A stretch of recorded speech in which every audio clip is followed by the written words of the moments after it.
The year was 1492. A shadow was falling over the beautiful city of Granada.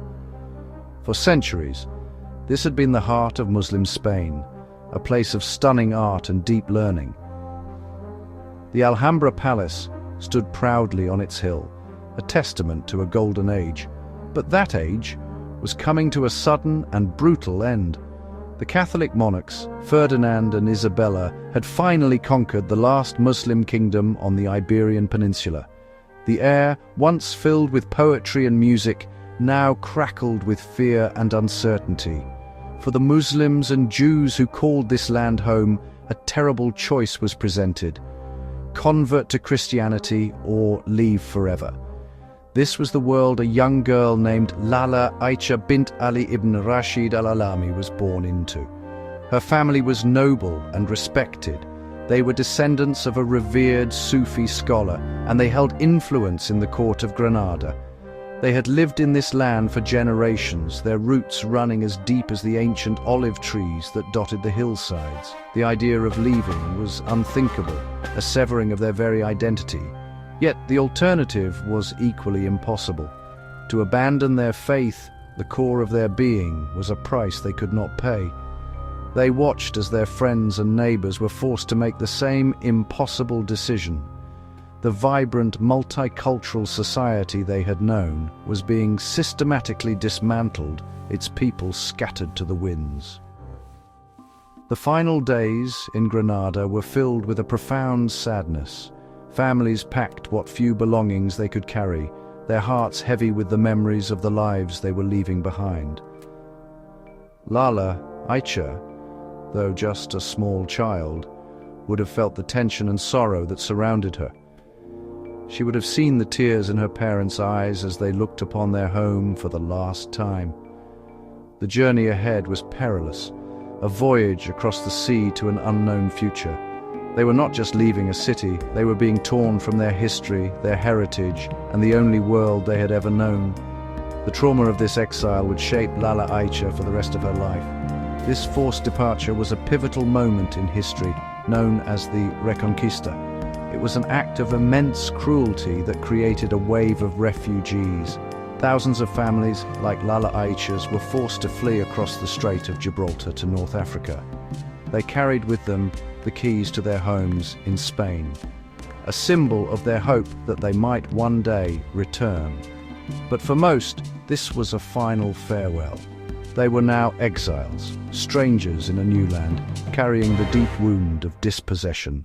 This collective pain, this burning sense of injustice, would become the fuel for Lala Aisha's future actions, turning a young refugee into a queen who would one day make Spain tremble. The family of Lala Aisha bint Ali ibn Rashid al-Alami found their way across the water to the shores of Morocco. They sought refuge in the city of Chefchaouen. This was a place nestled in the beautiful and rugged Rif Mountains.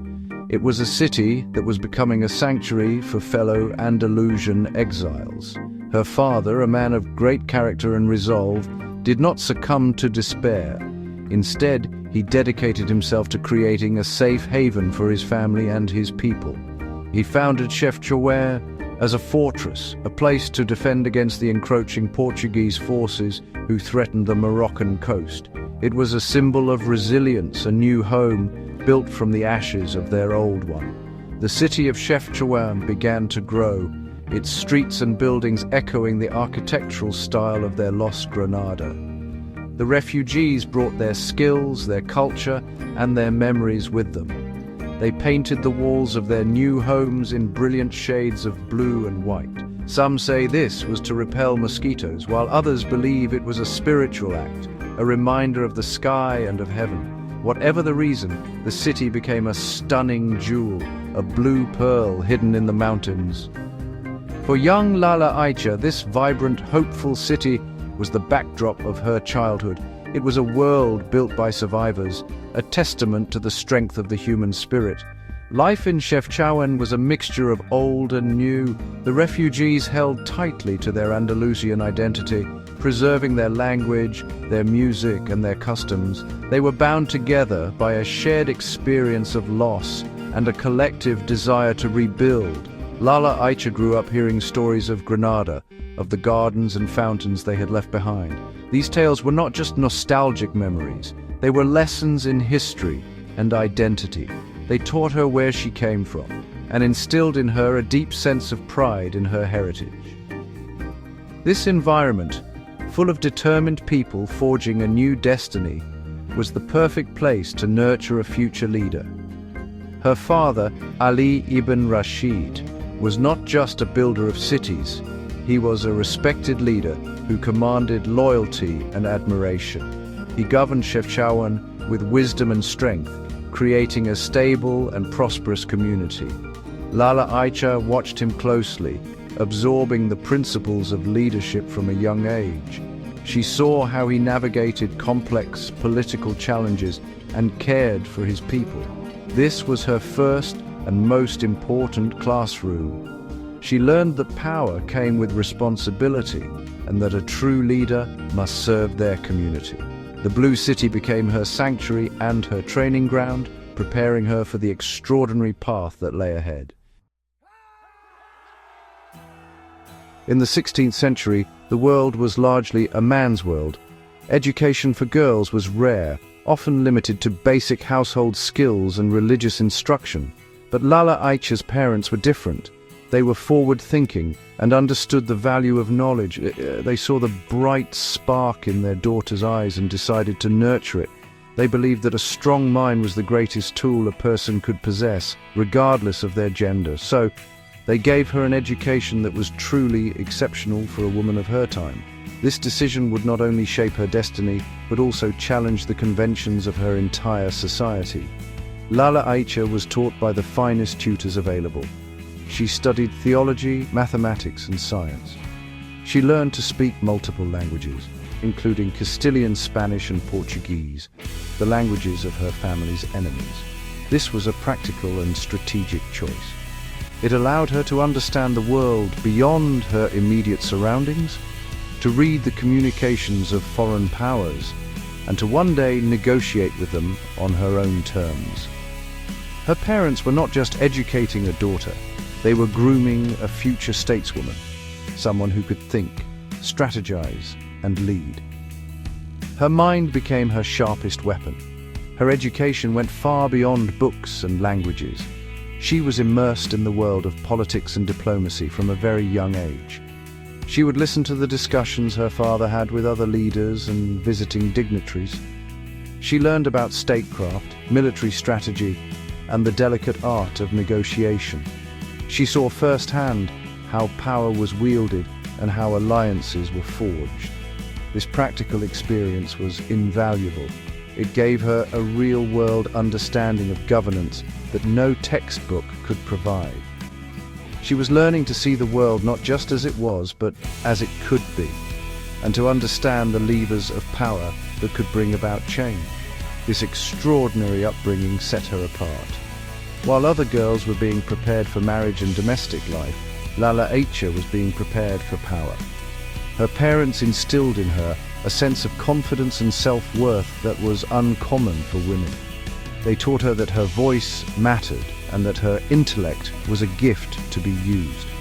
This belief in her own abilities, coupled with her formidable education, created a young woman who was intelligent, confident, and utterly unafraid to challenge the status quo. She was not just a noblewoman, she was a scholar and a strategist in the making. When she came of age, a significant marriage was arranged for Lala Aisha. She was to marry a friend of her father, a man named Ali al-Mandri. He was also an Andalusian refugee and the governor of the nearby city of Tétouan. Tétouan was, at that time, little more than a ruin. It had been destroyed by Spanish forces years earlier in an attempt to stop piracy along the coast. The marriage was a strategic alliance, a union of two influential families dedicated to the same cause, rebuilding their lives and resisting their enemies. Lala Aisha moved to Tétouan, ready to begin a new chapter of her life as the governor's wife. She was not content to simply be a passive wife. Her sharp mind and leadership skills honed during her years in Chefchaouen, were immediately put to use. She worked side by side with her husband, becoming his co-ruler in all but name. Together, they embarked on the monumental task of rebuilding Tétouan. They envisioned a city that would rival the beauty of their lost Granada. They designed grand mosques, elegant homes, and strong fortifications. The city became a beacon of hope for other refugees who flocked there to help in its reconstruction and to find a new home. Lala Aisha's influence was everywhere. She was a driving force behind the city's transformation, overseeing projects and managing resources with incredible skill. She was deeply involved in the daily life of the city, earning the love and respect of its people. They saw her not just as the governor's wife, but as a leader in her own right. She understood their struggles because she had shared them. She was one of them, an exile who refused to be broken. Under her and her husband's guidance, Tétouan was reborn.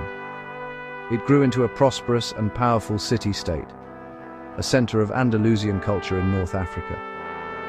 For about 2 decades, she and her husband ruled together, turning a wasteland into a thriving metropolis. The city's strong walls were built not just for defense, but as a statement of defiance. They declared that the people of Tétouan would not be intimidated. This period was crucial for Lala Aisha. She gained practical experience in governing, in urban planning, and in military defense. She was proving that a woman could be just as capable as any man in the art of ruling. The city of Tétouan became her masterpiece, a physical manifestation of her will and her vision for the future. In 1515, tragedy struck. Ali al-Mandri, Lala Aisha's husband and partner in power, passed away. His death left a huge void in the leadership of Tétouan. In that era, it was expected that a male relative would take over, or that the city would fall under the control of a neighboring ruler. The idea of a woman ruling alone was almost unheard of in the Islamic world at the time. The people of Tétouan faced a critical choice. They could follow tradition, or they could place their trust in the woman who had already proven her worth as a capable and beloved leader.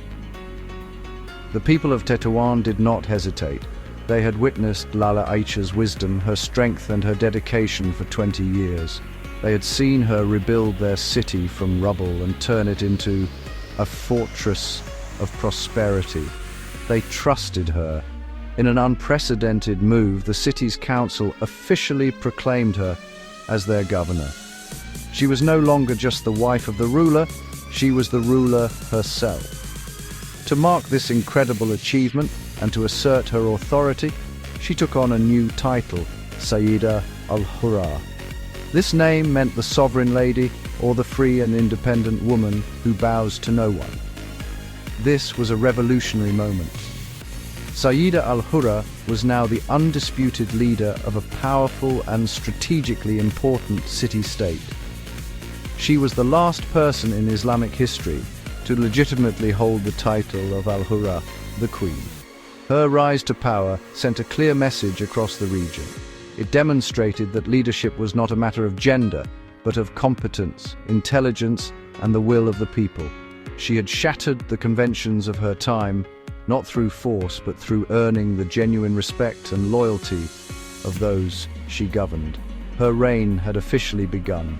As the sole ruler, Sayyida al-Hurra consolidated her power. She governed Tétouan with a firm but fair hand, ensuring its continued stability and prosperity. She proved to be an astute politician and a skilled diplomat, navigating the complex web of alliances and rivalries in the region. Her court became a center of political and cultural activity. She was no longer living in the shadow of her husband or father. She was now a major political figure in her own right, a queen whose name would soon be known and honestly even feared across the entire Mediterranean. Ruling Tétouan was only the beginning of Sayyida al-Hurra's ambitions. The wound of her exile from Granada had never fully healed. The stories of her family's lost home and the injustice they suffered were always in her mind.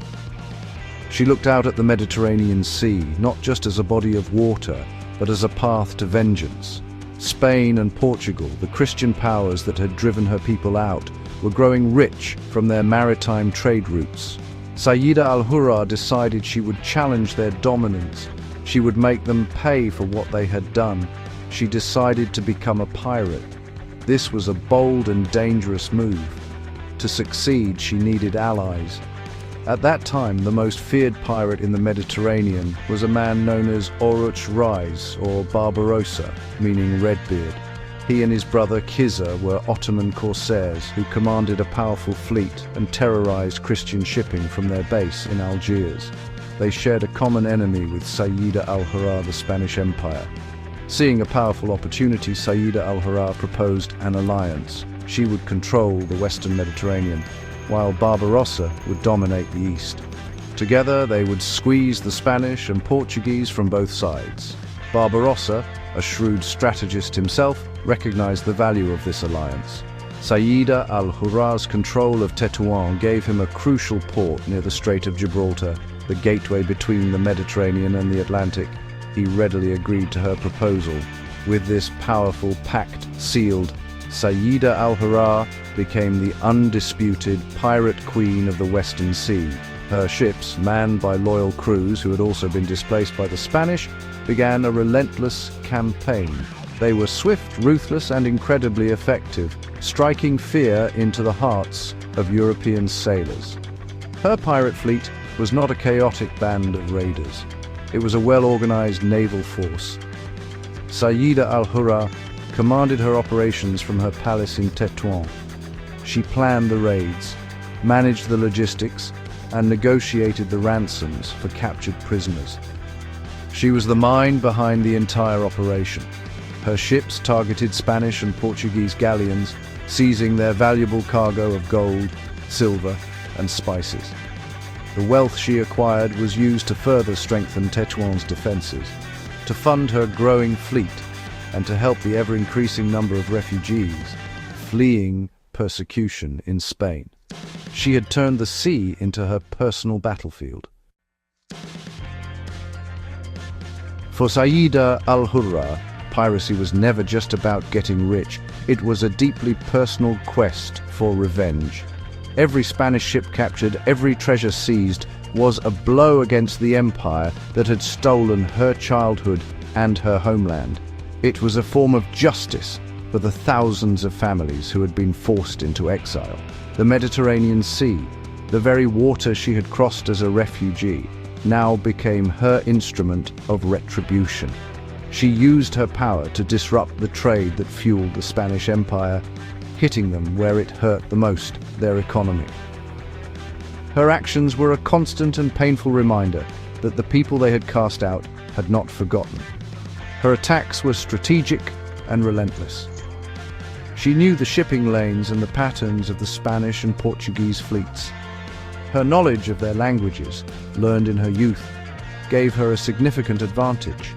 She could intercept their communications and anticipate their movements. Her pirates became the scourge of the Western Mediterranean. No Spanish or Portuguese vessel felt safe. The name Sayyida al-Hurra became a whisper of fear in the courts of Lisbon and Madrid. They had created their own worst enemy, a queen fueled by a righteous anger that had simmered for decades. Beyond simple revenge, Sayyida al-Hurra's piracy served a greater purpose. The captives her fleet took were not just bargaining chips. They were a way to bring her people home. She used high-profile Christian prisoners, often noblemen or wealthy merchants, to negotiate the release of Muslim captives held in Spanish dungeons. This was a crucial part of her mission. She was using her power to liberate her own people, offering them a chance at freedom that they would not have had otherwise. Her actions gave hope to countless prisoners and their families, solidifying her status as a protector and a champion of her community. Her fight was seen by many Muslims as a holy war, a jihad against the Christian aggressors who had conquered their lands and persecuted their people. She was not just a pirate, she was a freedom fighter. She provided a safe haven in Tetouan for anyone fleeing the Spanish Inquisition. Her city became a symbol of resistance, a place where the culture and faith that Spain tried to extinguish could flourish. Sayyida al-Hurra had transformed her personal tragedy into a powerful movement for justice, earning her a legendary status among her people. Sayyida al-Hurra's power grew to incredible heights. She was no longer just the ruler of Tétouan, she was a major force in international politics. Her control over the Western Mediterranean was so complete that the European powers had no choice but to deal with her directly. The Spanish and Portuguese governments, the same ones who had refused to acknowledge her family's existence decades earlier, were now forced to send envoys to her court. They had to negotiate with her for the safe passage of their ships and the release of their captured citizens. She had forced her enemies to recognize her as their equal. These negotiations were a testament to her skill and intelligence. She met with the European ambassadors not as a mere pirate, but as a head of state. She was known to be a tough and uncompromising negotiator. Historical records from Spain and Portugal describe her as a formidable figure who commanded respect. She would dictate the terms of treaties and ransoms, always from a position of strength. To be granted an audience with her was a difficult process, and she made it clear that she was the one in charge. She had turned the tables completely, making the powerful empires of Europe come to her on bended knee. Her influence was felt far beyond the battlefield. She was a queen in every sense of the word, ruling her domain with absolute authority. She was admired not only for her military prowess, but also for her political acumen. She skillfully maintained Tétouan's independence, resisting pressure from larger powers in the region, including the growing influence of the Ottoman Empire. She proved that a small city-state, led by a determined ruler, could stand up to the mightiest empires in the world. She was the uncrowned Queen of the Sea, a title she had earned through her courage and brilliance. The respect she commanded was not just born of fear, it was also born of admiration for her leadership. She had created a stable and prosperous society in Tétouan, one that stood as a model of good governance. She protected her people, provided for the poor, and created a safe harbor for refugees. She was a builder as much as she was a fighter. Sayyida al-Hurra had achieved something extraordinary. She had won the respect of her enemies and the undying love of her people, securing her place as one of the most powerful women of her time. In 1541, Sayyida al-Hurra's power and influence reached a new peak. The Sultan of Morocco, Ahmed al-Watasi, sought to form an alliance with her. He was so impressed by her power and so eager to secure her as an ally that he proposed marriage. This was a remarkable event. However, Sayyida al-Hurra was not a woman to give up her independence easily. She agreed to the marriage, but on one condition: she would not travel to the capital city of Fez for the wedding, as was the custom. Instead, the Sultan himself would have to travel to Tétouan to marry her. This was an unprecedented demand, but the Sultan agreed. He left his capital and journeyed to Tétouan to wed the pirate queen. This was the only recorded instance in Moroccan history where a king married a bride in her own city. This act demonstrated the immense power and prestige that Sayyida al-Hurra commanded. Even in marriage to a king, she refused to relinquish her authority or her role as the ruler of her city. She continued to govern Tétouan independently, making it clear that she was his partner, not his subject. Their union was an alliance of equals, a joining of two of the most powerful figures in the region. However, her long and successful reign was nearing its end. After more than 30 years of rule, political tides began to turn. While she was a brilliant external strategist, internal politics proved to be her downfall. In 1542, just a year after her historic marriage, she was betrayed. Her own son-in-law, a man from the ambitious Almandri family, orchestrated a coup. He took advantage of her age and the complex political situation to seize control of Tétouan. After decades of fighting foreign enemies, she was ultimately deposed by one of her own. She was stripped of her power and her property, her long reign coming to an abrupt and quiet end. Sayyida al-Hurra was forced to retire to Chefchaouen, the Blue City where she had spent her youth. She returned to the place her father had founded, the sanctuary that had first welcomed her as a refugee. She lived there quietly for another 20 years, passing away in 1561. Though her final years were spent in obscurity, her legacy was already secure. She remains a powerful symbol of female leadership and resilience. Her story is a testament to how a person, driven by a sense of justice, can rise from the depths of tragedy to change the course of history. Sayyida al-Hurra, the sovereign lady, was a refugee, a queen and a pirate who defied an empire and left an indelible mark on the world.